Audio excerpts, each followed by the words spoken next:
So we're here with CMMS Radio. We are in Spartanburg, South Carolina. Some of the clips you're going to see coming up are from Greenville, South Carolina. I was just at a conference there, but guess who showed up? We got Bryan Bieschke from UpKeep, and we just want to chop it up a little bit about a couple of things that have been bugging Bryan when it comes to this whole industry of CMMS, maintenance management, technology, and we're just riffing here. So, Bryan, talk some shit on some stuff you don't like. So, being here in Spartanburg, we're with great friends at Oshkosh. They're UpKeep users, absolute great team.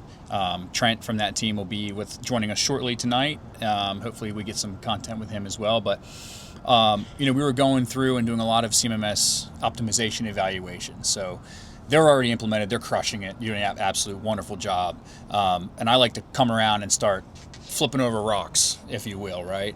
And we got on the subject of like digital transformation and all the talking that a lot of companies do when they have no foot on the floor and no experience in the facilities, doing the work, leading the teams, building the programs.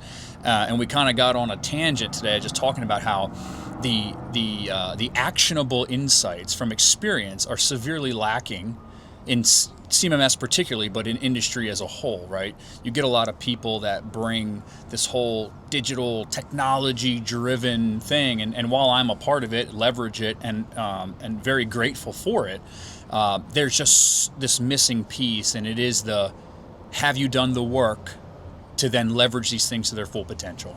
And we're learning that the answer to that is no a lot of the times. We're sold a bill of goods, and once we have it, the direction is kind of not there, right? Because we're not able to be given the appropriate insights to leverage things in the appropriate manner that is the reality of how things are happening out on the shop floor. So when you talk about that, we've talked about this countless times. Yes. Where if somebody hasn't been there and done the work, they're going to have gaps that they don't even know about, and they might even have the best of intentions. Sure, 100%. One thing we were talking about today is how sometimes people come in and try to make an organization move to their protocols of what they understand rather than understanding the client and the client's need. What can you talk to me about on that? Yeah, so some of that came up today when we were going through some evaluations, right? You were in the room and we were chopping it up, talking about some really good insights that are actionable for them. And we got on the topic of naming conventions. And the customer has been told in the past that they have to name things this way because it's a best practice. And my immediate response to that is, what is working for you? Does the business understand your naming convention? Are the operators or the technicians, is the team leveraging that naming convention? Then why change it?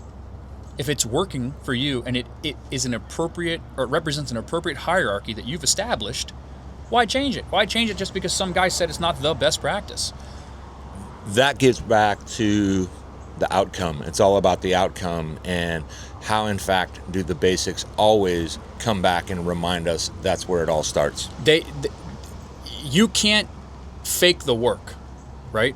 And the work is in the basics. It may seem like an insurmountable task, and a lot of the things are difficult to do because it requires getting people to do things.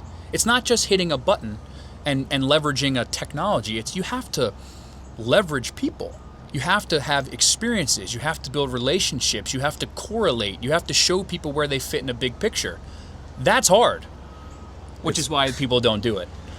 Well, and it disrupts what they're already comfortable with, right? Sure. And it also disrupts a sales tactic, right?